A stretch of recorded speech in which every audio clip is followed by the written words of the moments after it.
What's up? What's up? What's up? Peace, light, and love. I am Priestess Shakesha Divine, and I'm coming here with an oracle message for today. I'm going to be working with the Book of Doors, the divination deck, that will really assist us in giving a beautiful and intuitive message that will assist us in navigating all of the energies that we'll be experiencing coming up. So the way that this reading it starts off is what we're going to do is start off with the guiding principle, and then we'll speak to the thinking, the emotional process, and everything, and how it shows up for itself. And we're going to start off with the past, move into the present, and then talk about the future. So I'm hoping that this message will definitely give you some tools and some insight so that moving forward we can really show out and show up in a powerful way. Gonna raise that frequency up a little higher than what it was. Giving thanks to all of the divine supports watching our back, our ancestors coming through in a powerful way. Calling on the Archangel Gabriel to come and assist me in being a clear and intuitive channel. So let's see what message Spirit has for us for today. The God Akeru comes through. The God of Keru comes through bringing a message of making sure that we are paying attention to the bigger picture in our lives, right? Our vision. And when a Keru comes through, he brings this message about turning knowledge into wisdom. And in the book, it talks about him speaking to the journey that we're on and remembering the past in order to know how to act in the present. This is about us really making sure that we are in tune and knowing who we are, right? A Keru speaks to unconscious memory surfacing, right? And the continuity of time. And this is all about how seasons change, people change, feelings change, right? And being completely in tune with that so that we can really be able to navigate the challenges that are in our lives with a lot more proficiency. So the God of Keru is the guiding principle within this reading. So we're going to keep this all in mind about making sure that we realize that seasons change, people change, feelings change. All within that for the God of Keru. So in the past, where the thinking was at, what comes through is Astoreth from the Akut family. Now, the Akut family is the family of fire, and this was the approach that was used. When Akut comes through, he's really talking about conquering those enemies, right? But sometimes we go and we have a harder approach to life, right? But when a Keru comes through, this is also about conquering those enemies within the mind, right? Because a lot of times the biggest enemy is enemy, right? So when we work with this God of Keru, he is really reminding us about overcoming the obstacles and challenges, right? That come within our mind that tell us that we can't do it, it ain't enough, or whatever, what have you, right? And this is also in those positions where you have some challenging individuals, right, that you're working with. And so when he comes through, you're really being encouraged, right, to conquer those demons, those energies and everything.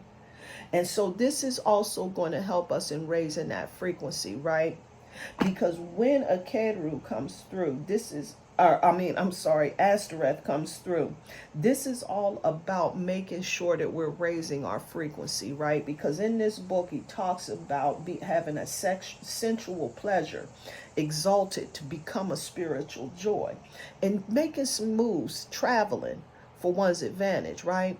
And so what Astoreth, I don't know where I'm guiding principle. So what Astoreth is really coming through letting us know is that sometimes you got to move away from a situation in order for you to get some greater clarity at the end of the day, right? Because when you are overcoming a lot of obstacles and challenges, whether they're internal or external, right?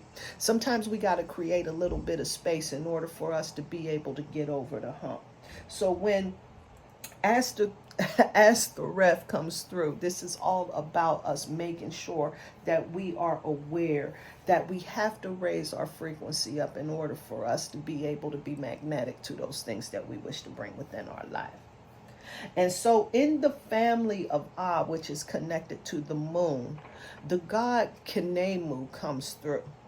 And when he comes through, this is all about our foundations, right? And our capacity for growth. This particular God comes through reminding us about our self-expression, right? About tapping into the creative energies, right? And successful execution of plans. But what I'm hearing from this God that's coming through is that this is kind of where we struggle in that, right? We start feeling like the work that we're putting in is not really being successful in everything, right? Our creativity may be blocked, or how we express ourselves. There may be some type of disconnect. It's not connecting the way that we wanted it to. And so what we're being encouraged to do is coming from the goddess Setpet, from the pet family. Now the pet family is connected to heaven, right?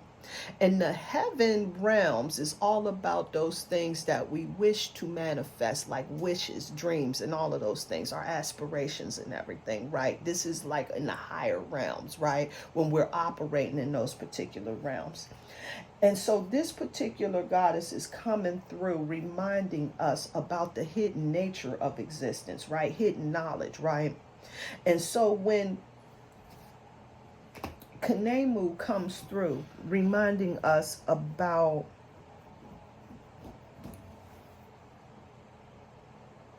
the foundations and us feeling like we're not really getting to where we want to be at. This goddess Setpep is coming through letting you know that sometimes these messages aren't necessarily always received by everyone that you're getting. Because when you're working beneath the surface level, right, it's kind of harder for folks to absorb because you're taking them outside of their comfort zone.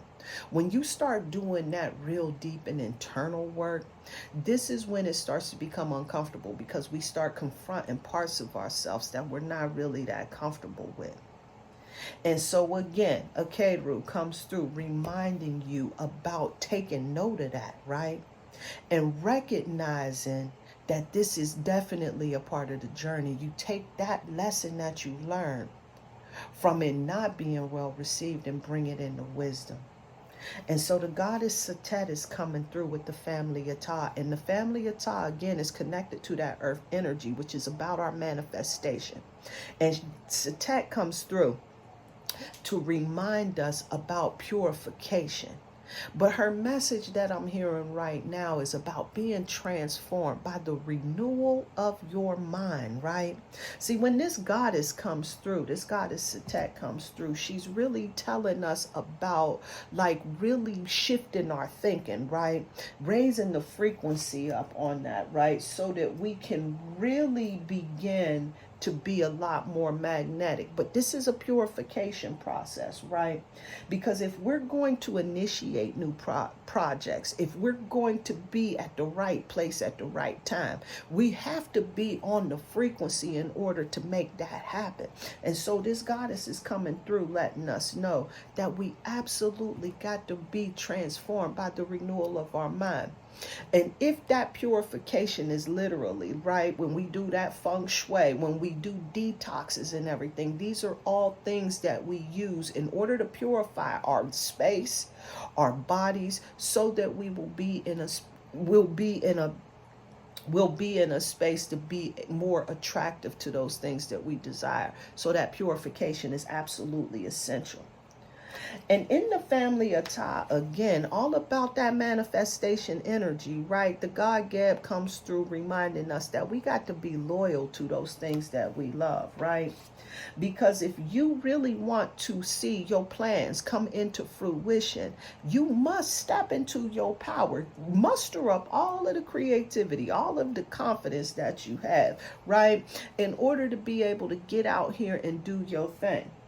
And if you're going to really connect with the vision, the bigger picture, the bigger dream at the end of the day, you absolutely have to be loyal. You can't be worrying about the naysayers that's out there, right?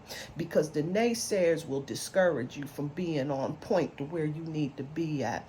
And so when this God comes through reminding you that you got to be loyal, that means that you got to take the good with the bad and continue to be about your business. You can't worry about those other individuals because your assignment is yours, right?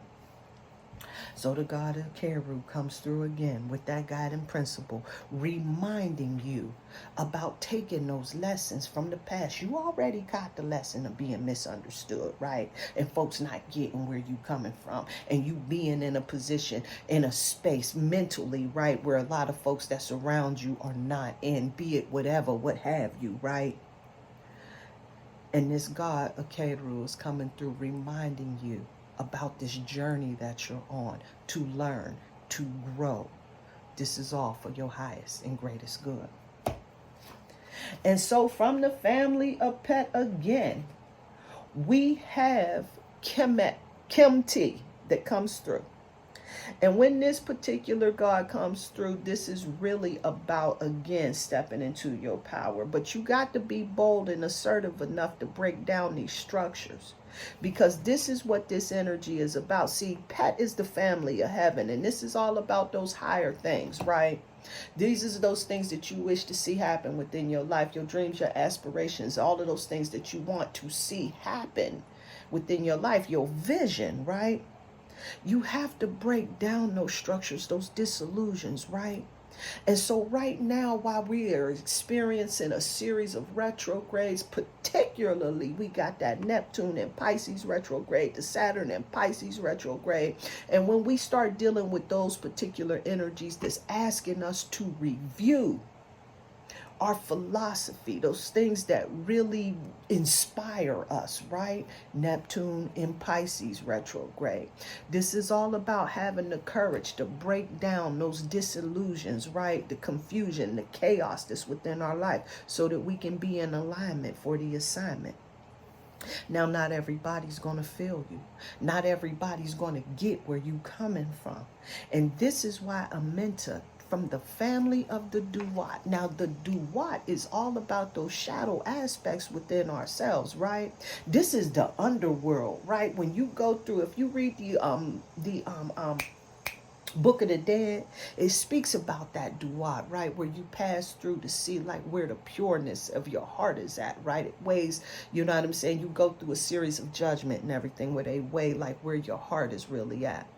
And when you are in that space of purification, you're going to find yourself on a journey that's solo dolo. Not everybody is going to catch it. Not everybody is going to feel it. Not everybody is going to get where you're coming from.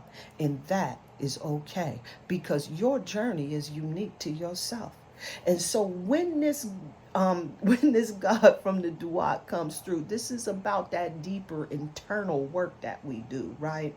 And this is really reminding us that there's no one coming to save you, baby. The Savior is you at the end of the day. So when you're holding true to your vision, remembering and knowing what you have planned to do, what you have on your menu, know that this is something that you're probably more than likely going to have to go at it alone. And so a mentor comes through with the message of going into darkness, because you only got yourself to rely on. Because this right here is an adventure into the unknown. Unknown for your unique journey. So then at the very end of the day, the God Kerr comes through. From the family of the 8 primordials, Tepi, Ui, comes through, reminding us again about the major shift in consciousness that's taking place at this particular point in time, because you're doing the work. You're transforming yourself by the renewal of your mind. You're staying faithful to those things that you want to, that you wish to see manifest within your life, right? You're in this you're in this mentality where you are allowing yourself to enjoy the process as you move forward. And in that enjoyment of the process, it allows you to be of service, where you become enlightened. When you are enjoying that experience, that's distillation of the experience, right? Where you're really empowering, embodying the essence of that whole experience. This is that road to enlightenment that's going to assist you on your journey moving forward. And so the God curve comes through from the 8 primordials, Tepi, Ui, Un, reminding you that this is your birthright. Get your mind right, family. Because at the end of the day, when you recognize who you are, when you step into your power, when you realize your plans, this is when your energy begins to shift. It transmute, and the transmissions of energy starts to come through, overpowering you, embodying you, so that you can realize those plans in a most effective and efficient way, unique to you. This is a journey all of your own. So I hope that this reading was one that was beneficial and helpful for you. I want to send you guys so much love, so much light. Thank you for connecting with me. Peace and light. Peace and love.